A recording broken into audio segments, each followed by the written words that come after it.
La deuxième circonscription des Yvelines devrait attirer de nombreux regards, une circonscription représentée entre 2002 et 2007, puis entre 2012 et 2015 par Valérie Pécresse, l'actuelle candidate Les Républicains pour les élections présidentielles 2022.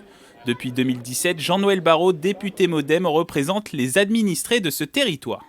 Je ne pense pas que les Français s'intéressent aux législatives à ce stade. Je pense d'abord qu'ils s'intéressent à leur quotidien et à l'impact qu'a la pandémie. Et puis ensuite viendra le temps de la présidentielle, puis ensuite le temps des législatives. À la fois territoire d'innovation de Paris-Saclay et poumon naturel de la vallée de Chevreuse, la deuxième circonscription des Yvelines s'étend de Viroflay en passant par Vélizy-Villacoublay et Versailles-Sud jusqu'à Cernay-la-Ville. Elle regroupe près de 120 000 habitants dans ces 20 communes du sud-est du département. La mobilité autour du RER B ou de la future ligne 18, les thématiques autour de la pandémie, de la ruralité ou du logement sont autant de préoccupations sur ce territoire.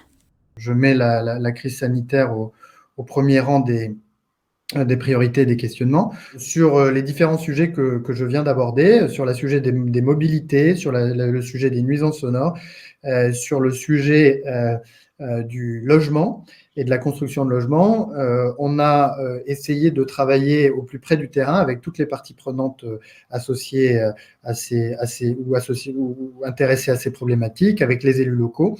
Autre potentiel candidat, Pascal Thévenot. En janvier 2016, pour occuper la présidence de la région Île-de-France, Valérie Pécresse a été contrainte de démissionner de son siège à l'Assemblée nationale.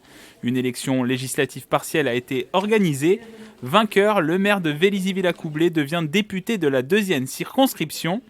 Mais lors du scrutin de 2017, le candidat des Républicains s'est incliné au second tour face à Jean-Noël Barrot.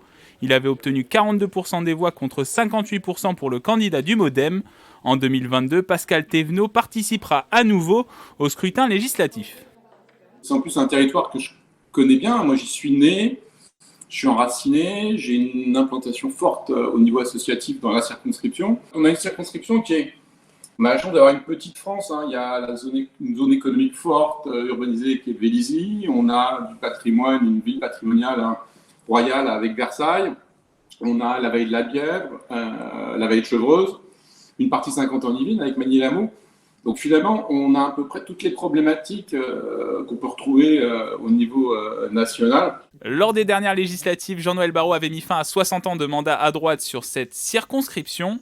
Cette situation ne restera-t-elle qu'une parenthèse centriste ou la majorité présidentielle va-t-elle confirmer son ancrage ? Réponse en juin prochain.